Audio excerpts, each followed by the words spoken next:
Bismillahirrahmanirrahim. Assalamualaikum warahmatullahi wabarakatuh. Alhamdulillah Bapak Ibu sekalian, jumpa lagi di diskusi tentang pemahaman dan implementasi ISO 17025 untuk laboratorium pengujian dan kalibrasi. Alhamdulillah Bapak Ibu sekalian, sampai dengan hari ini kami masih di Pontianak dalam rangka mendampingi teman-teman laboratorium kalibrasi. Diskusi di hari terakhir, hari ketiga, kita membahas tentang 3 topik, yaitu tentang manajemen risiko atau risk management, kemudian internal audit, yang ketiga adalah manajemen review atau tinjauan manajemen. Sebagaimana telah kita pahami bersama bahwa ISO 17025 lebih banyak menekankan aspek implementasi. Nah, untuk implementasi tentu saja kita tidak boleh meninggalkan rujukan-rujukan utamanya, yaitu tentang konsensus ISO-nya, kemudian tentang kebijakan KAN, tentang laboratorium kalibrasi, kemudian tentang regulasi terkait, kemudian bagaimana menyusun dokumennya, bagaimana mengimplementasikannya, dan bagaimana melaporkannya. Nah, ini hal-hal yang fundamental yang harus secara berulang terus-menerus kita sampaikan kepada semua teman-teman laboratorium bahwa topik apapun yang Anda siapkan untuk persiapan akreditasi, apakah topik tentang manajemen risiko, topik tentang internal audit, dan manajemen review, maka kita tidak boleh meninggalkan rujukan-rujukan yang kami sebutkan tadi, yaitu tentang konsensus ISO-nya, kemudian tentang kebijakan KAN, kemudian tentang regulasi terkait, kemudian bagaimana menyusun dokumennya, dan bagaimana mengimplementasikannya, dan bagaimana recordingnya, pembuktian secara visual. Nah, demikian juga Bapak Ibu sekalian tentang risk management atau manajemen risiko secara khusus diatur di dalam ISO 17025 klausul 8.5. Nah, di dalam setiap klausul ISO 17025, teman-teman laboratorium harus menyiapkan terlebih dahulu tentang dokumen kebijakannya. Dokumen kebijakannya telah kita pahami bahwa dokumen kebijakan diatur di dalam level 1 atau quality manual. Kemudian kita siapkan dokumen prosedurnya atau quality prosedurnya. Kemudian kita buatkan formulir-formulir terkait dan kita implementasikannya. Tetapi ada tambahan Bapak Ibu sekalian untuk manajemen risiko atau risk management, ada rujukan tambahan, yaitu diatur di ISO 31000. ISO 31000 khusus membahas tentang manajemen risiko. Nah, Bapak Ibu sekalian, di dalam risk management ini atau manajemen risiko yang diatur di dalam klausul 8.5 dan juga diatur di ISO 31000, yang pertama kita siapkan dokumen kebijakannya, yang kedua kita buatkan prosedurnya, yang ketiga kita siapkan formulir-formulirnya. Nah, kemudian apa yang harus kita lakukan tentang manajemen risiko? Tahap pertama yang fundamental adalah menetapkan atau mencari sumber-sumber risiko. Nah, sumber-sumber risiko di mana saja untuk laboratorium kalibrasi, termasuk di dalamnya laboratorium pengujian. Sumber-sumber risiko bisa kita tetapkan ada 4. Ada 4. Kenapa kita pakai sebagai sumber-sumber risiko? Sebab ada kaidah. Apapun yang kita lakukan di laboratorium, di mana saja, itu ada peluang untuk terjadinya kesalahan. Kesalahan ini dimaksudkan sebagai resiko. Kesalahan ini dimaksudkan sebagai penyimpangan. Atau bisa juga ada kaitannya dengan uncertainty. Jadi setiap tahap kita bekerja di laboratorium, dimanapun, maka ada peluang terjadinya resiko. Menolkan resiko impossible. Nah, di mana saja sumbernya? Yang pertama adalah di lapangan. Tentu saja kalau untuk laboratorium kalibrasi bisa saja pada saat melakukan kalibrasi secara in situ. Di lapangan ini ada risiko. Ini sumber risiko. Yang kedua adalah transportasi. Transportasi proses sampel atau barang yang dikalibrasi dibawa dari lokasi atau tempat pelanggan kita, dibawa ke laboratorium. Nah, selama dalam proses transportasi sampel ini atau barang yang dikalibrasi, bisa saja terjadi penyimpangan, terjadi resiko, terjadi kerusakan. Kemudian yang ketiga, pada waktu sumber yang ketiga adalah pada saat dilakukan registrasi barang yang dikalibrasi. Kemudian yang terakhir, yang keempat, dari sumber-sumber risiko adalah pada waktu kita melaksanakan kalibrasi di laboratorium. Termasuk untuk laboratorium pengujian, berarti pada waktu kita melakukan pengujian di laboratorium. Nah, Bapak Ibu sekalian, setelah kita menetapkan sumber-sumber risiko, ada 4 tadi, di lapangan, transportasi, registrasi, dan di laboratorium, maka kita harus mengidentifikasi penyimpangan yang mungkin terjadi. Kita ambil case, kita ambil contoh sumber-sumber risiko di lapangan, identifikasinya apa? Identifikasinya yang pertama, contoh yang pertama adalah salah di dalam proses melakukan kalibrasi in situ. Ini risiko yang terjadi. Kemudian tidak melakukan kalibrasi sesuai dengan metode kerjanya. Kemudian kemungkinan salah di dalam menginput data. Salah di dalam menghitung hasil kalibrasi. Nah, setelah kita menetapkan tadi, kemudian kita bertanya tentang probabilitasnya, kebolehjadiannya, atau likelihood-nya, akronimnya L. Kita tetapkan skornya. Akronimnya L, likelihood atau probabilitas, apakah low, apakah medium, atau high. Ada skornya. Nah, setelah itu kita menetapkan konsekuensinya atau dampaknya. Apa dampak yang terjadi jika terjadi? Jika terjadi misalnya kesalahan di dalam melakukan kalibrasi secara in situ. Nah, setelah kita menentukan probabilitasnya dengan skor tertentu, setelah kita menetapkan konsekuensinya, akronimnya adalah C atau C, maka kita menghitung tingkat resiko. Nah, tingkat resiko formulanya sesuai dengan ISO 31000, formulanya adalah R sama dengan L kali C. Ada nilai tertentu atau ada angka tertentu. Itu namanya tingkat resiko. Menghitung tingkat resiko. Nah, setelah kita menghitung tingkat resiko, maka kita melakukan evaluasi atau menetapkan ranking resiko. Nah, ranking resiko ini ada 3 pilihannya. Yang pertama, berdasarkan skor daripada tingkat resiko, nilainya adalah A. A itu akronim daripada acceptable. Berarti risiko ini bisa diterima, maka pekerjaan kalibrasi bisa diteruskan. Karena ranking risikonya masuk dalam kategori A, acceptable. Atau M garis miring A, moderately acceptable. Berarti ada sesuatu yang bermasalah. Atau yang lebih ekstrim, opsi ketiga, yaitu N garis miring A, not acceptable. Ranking resiko, skornya adalah N garis miring A. Jadi not acceptable berarti ditolak. Pekerjaan kalibrasi nggak bisa diteruskan.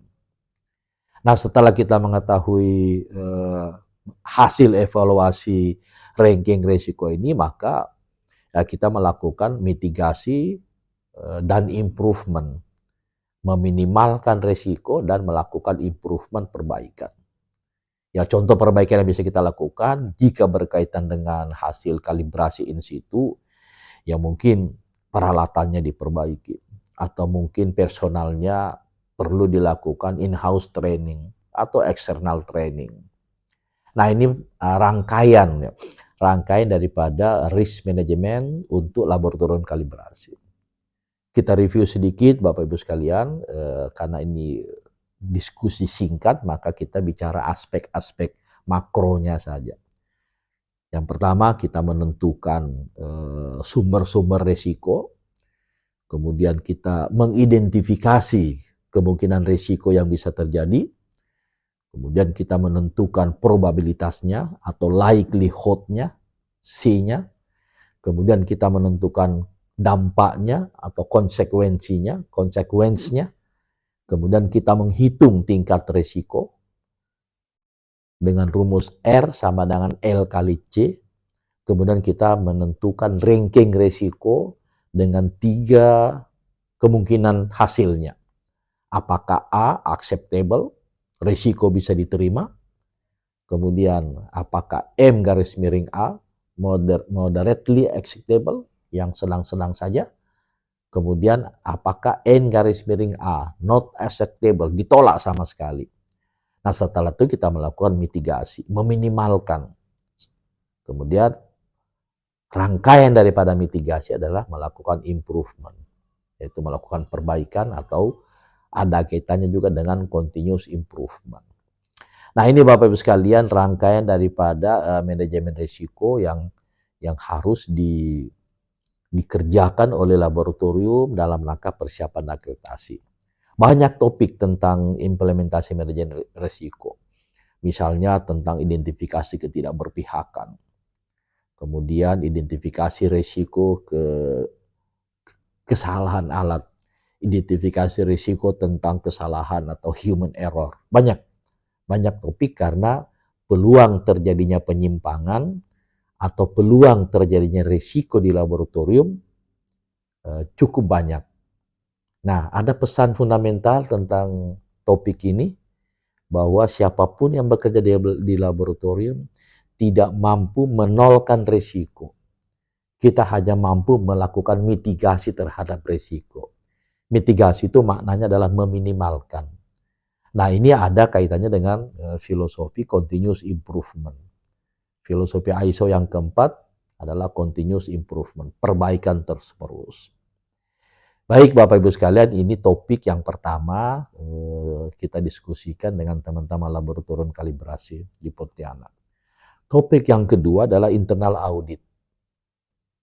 Internal audit diatur di dalam klausul ISO 17025 klausul 8.8. Yang pertama, laboratorium harus menetapkan kebijakan tentang internal audit. Nah, kebijakan itu dicantumkan di dalam dokumen level 1. Yang kedua, laboratorium harus membuat prosedur tentang audit internal. Yang ketiga, laboratorium membuat formulir-formulir yang berkaitan dengan rekaman pelaksanaan audit internal. Kemudian secara legal internal, manajemen laboratorium menetapkan auditor internal. Auditor internal bisa satu orang saja, manajer mutu misalnya, atau dalam bentuk tim. Nah, untuk laboratorium yang kelasnya tidak begitu besar atau kapasitas kerjanya masih terbatas, maka bisa saja auditor internalnya satu orang. Atau bisa 2 orang diwakili oleh manajer mutu dan manajer teknis. Nah, kemudian setelah ditetapkan auditor internalnya, maka dilakukanlah pelatihan tentang audit internal. Nah, rujukan audit internal pelatihannya adalah ISO 17025, klausul 8.8 dan ISO 19011. Nah, teman-teman laboratorium harus paham 2 rujukan ini. Klausul 8.8 dan ISO 19011. Nah, kemudian melakukan implementasi tentang audit. Sebelum kita melakukan implementasi tentang audit, kita harus menetapkan cakupan audit. Apa saja cakupan audit itu? Yang pertama adalah semua klausul ISO yang dipersyaratkan, yang telah dikonsensuskan harus kita audit secara periodik. minimal setahun sekali. Apa saja yang kita audit? Yaitu klausul 4, persyaratan general, persyaratan struktural, persyaratan sumber daya, persyaratan proses, dan persyaratan manajemen. Kita audit. Kita audit dengan menerapkan formula DIR. Jadi kita bertanya bagaimana tentang dokumentasinya, bagaimana tentang implementasinya, dan bagaimana tentang recordingnya, pembuktiannya secara visual. Caranya sederhana, menurut ISO 19011, kita diminta untuk membuat sejumlah pertanyaan. Dan jika kita akan mengaudit klausul 4 tentang persyaratan general, kita membuat pertanyaan-pertanyaan yang relevan dengan klausul 4. Jika kita ingin mengaudit tentang peralatan, klausul 6.4, maka kita harus membuat sejumlah pertanyaan yang berkaitan dengan peralatan. Jika kita ingin mengaudit tentang jaminan mutu, klausul 7.7, maka kita membuat sejumlah pertanyaan yang berkaitan dengan klausul 7.7. Nah, di ISO 19011, pertanyaan-pertanyaan ini dengan tegas dikatakan sebagai alat bantu.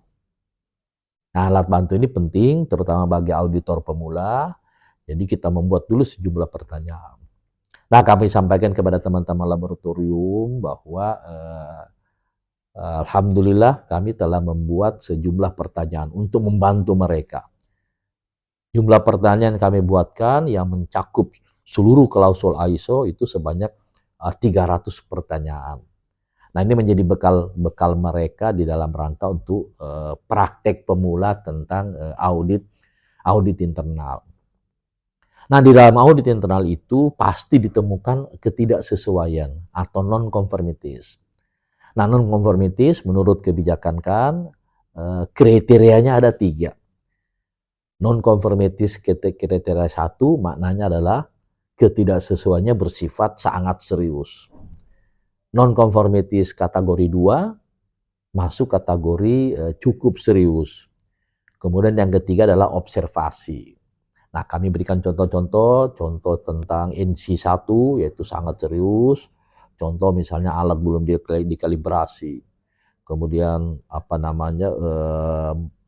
personil laboratorium melakukan kalibrasi tidak sesuai dengan metode kerjanya.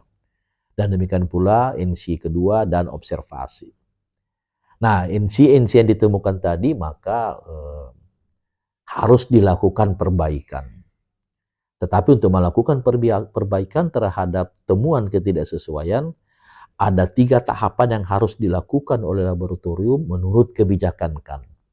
Yang pertama adalah melakukan investigasi, mencari akar penyebab ketidaksesuaian, atau mencari akar penyebab non-conformities. Setelah melakukan investigasi, kemudian ditemukan akar penyebabnya, akar penyebab ketidaksesuaiannya, maka tahap berikutnya adalah melakukan corrective action, tindakan perbaikan. Kemudian yang ketiga, yang terakhir adalah melakukan tindakan korektif. Tindakan korektif ini ya sama dengan tindakan pencegahan, preventive action. Nah, ini yang kami diskusikan dengan teman-teman laboratorium kalibrasi dalam rangka melakukan audit internal. Dan sesuai juga dengan kebijakan KAN, laboratorium sebelum melakukan pendaftaran akreditasi minimal sekali melakukan audit internal. Nah, ini merupakan persiapan awal karena direncanakan pertemuan-pertemuan berikutnya insya Allah kita akan lebih banyak lagi mempersiapkan tentang implementasi karena ada semacam suatu usaha proses percepatan pendaftaran dan menurut kami ISO 17025 lebih banyak menekankan aspek implementasi atau penerapannya. Ada teori tapi relatif tidak begitu banyak. Nah, yang terakhir Bapak Ibu sekalian, kami diskusi dengan teman-teman laboratorium yaitu tentang manajemen review atau kaji ulang manajemen atau tinjauan manajemen. Nah, ini tahapan akhir daripada sekian banyak implementasi ISO, ada 9 atau 10 tahapan implementasi ISO atau 9 atau 10 jenis implementasi ISO. Yang terakhir sebelum pendaftaran adalah melakukan manajemen review. Nah, manajemen review ini sama saja dengan topik-topik yang lain. Kita tentukan kebijakannya, kita buatkan prosedurnya, kita buatkan formulir-formulirnya, kemudian kita melaksanakan manajemen review. Ada sedikit perbedaan, manajemen review merupakan tanggung jawab daripada top manajemen. Atau dalam hal ini ya kepala laboratorium, karena ini merupakan verifikasi akhir. Di dalam manajemen review atau kaji ulang manajemen atau tinjau manajemen, secara umum kita mengikuti pertanyaan-pertanyaan yang dicantumkan di dalam ISO 17005 klausul 8.9.2. Di situ ada 15 pertanyaan. 15 pertanyaan di dalam klausul 8.9.2, karena ini merupakan verifikasi akhir, sehingga menurut hemat kami tidak perlu banyak pertanyaan. Nah, walaupun demikian bisa saja di dalam manajemen review ada beberapa non-conformities. Nah, non-conformities ini dilakukan tindakan perbaikan sebelum kita melaksanakan pendaftaran. Nah, ini Bapak Ibu sekalian bincang-bincang singkat kita tentang topik-topik yang kami diskusikan dengan teman-teman laboratorium kalibrasi di Pontianak dalam rangka persiapan pendaftaran atau persiapan akreditasi untuk lab kalibrasi. Mohon maaf atas segala kekurangan, tetap semangat, jadikan penerapan sistem mutu bermanfaat bagi kehidupan. Berilmu terlebih dahulu sebelum berkata dan berbuat. Assalamualaikum warahmatullahi wabarakatuh.